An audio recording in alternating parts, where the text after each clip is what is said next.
Watch your asses. Reports show hunters are in the area.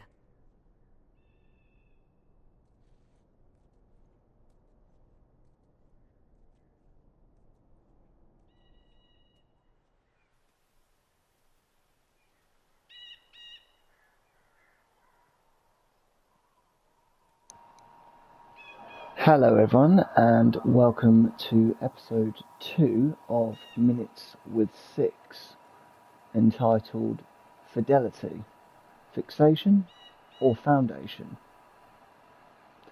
Before I begin today's episode, if you haven't watched episode 1, which I released on July the 31st, then I suggest you go and do that before watching this one, but if you already have, then welcome. So today I wanted to talk to you about this word fidelity. Now when you hear this word, what does it make you think of? Loyalty, belief, faith, support.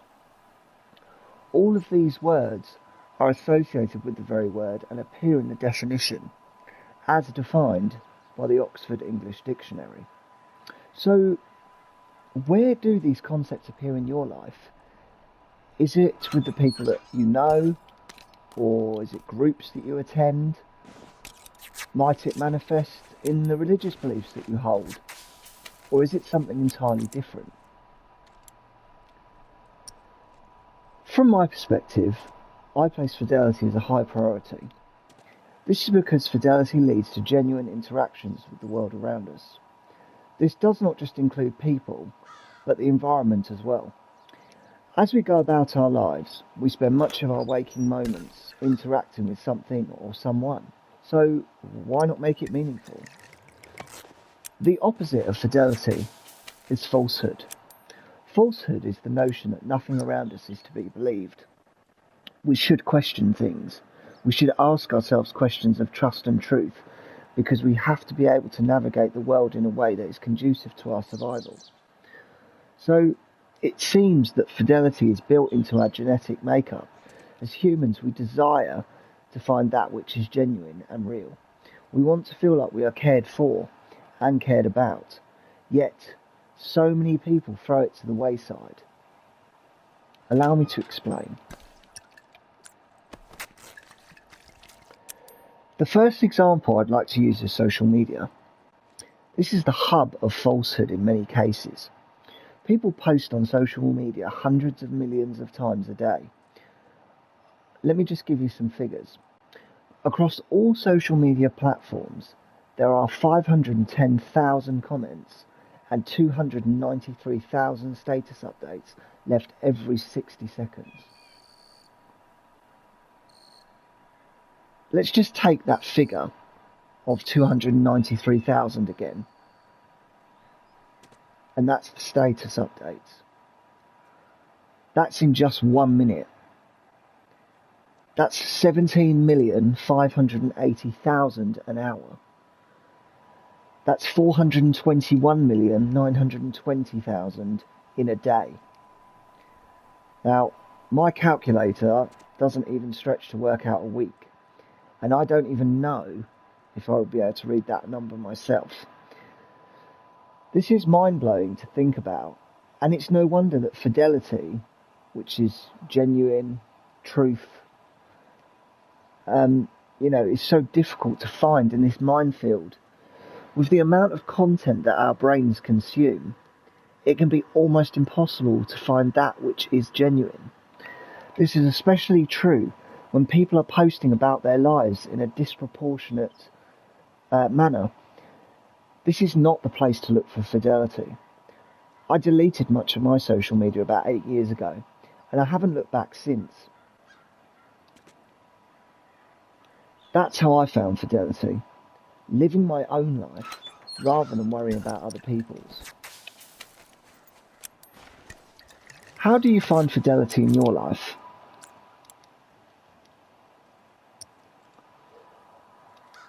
Now, of course, with us, playing this wonderful game called The Last of Us Factions, I couldn't go a whole episode without mentioning it. So, the second example I'd like to use is the factions community.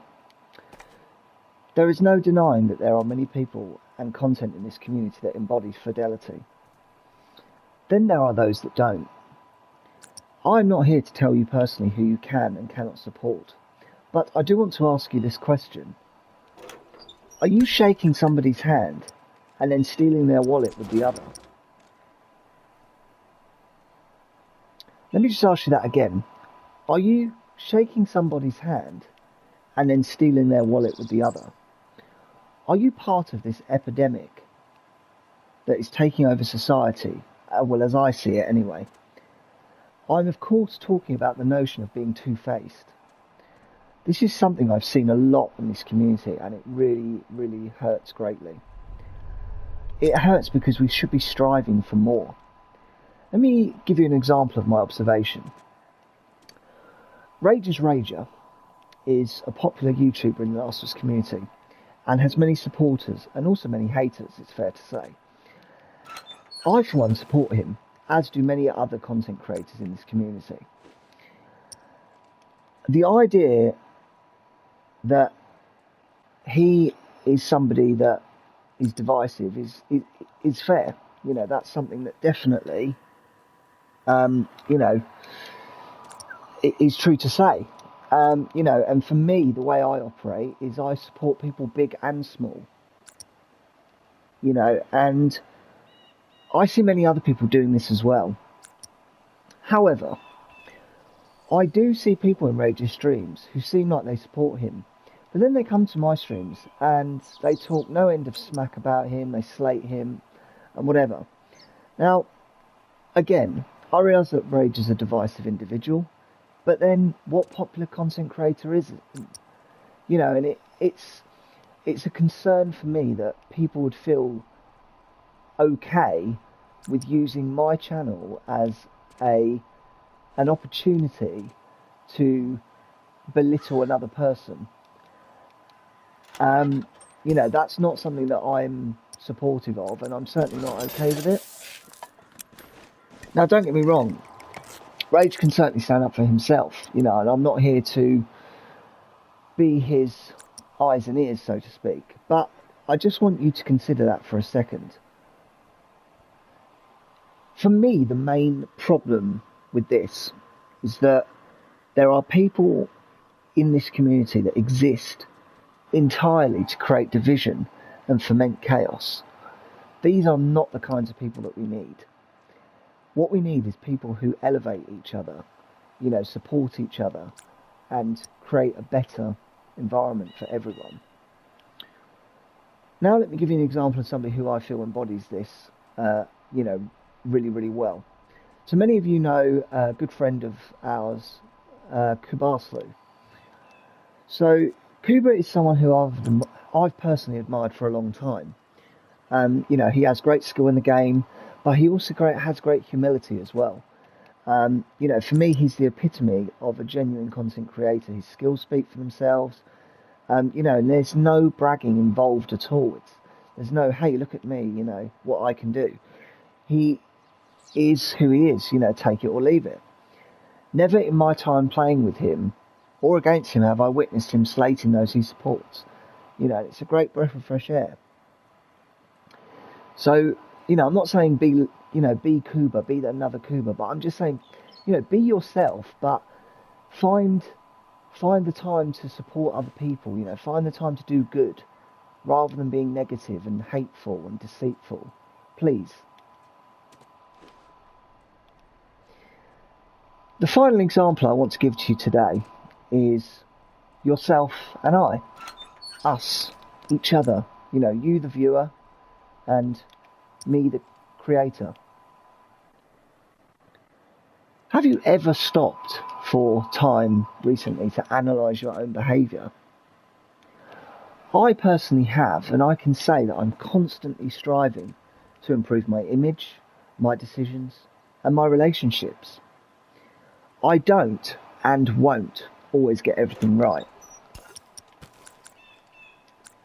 One of my biggest flaws is that I constantly strive for perfection, which can lead me to having unrealistic expectations of myself and of others. Striving for perfection is not fidelity because it cannot be achieved. Yet I show so much commitment to this, and sometimes to the point where I will work and rework something to make it right many, many times. I've improved in recent years in managing this personality trait that I have, but it's still something that I'd rather be possessed of than not, if that makes sense. That's me being totally honest with you. Now I turn to you. Have you been honest with yourself recently? Or are you constantly lying to yourself, thinking that things will change and get better? Trust me, I have been there, and I still am in many ways. Fidelity is a difficult thing to achieve, yet we must try.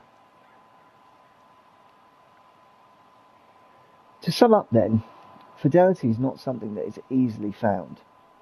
This includes both within our own minds and the world externally. Only through discipline can we find what we are looking for.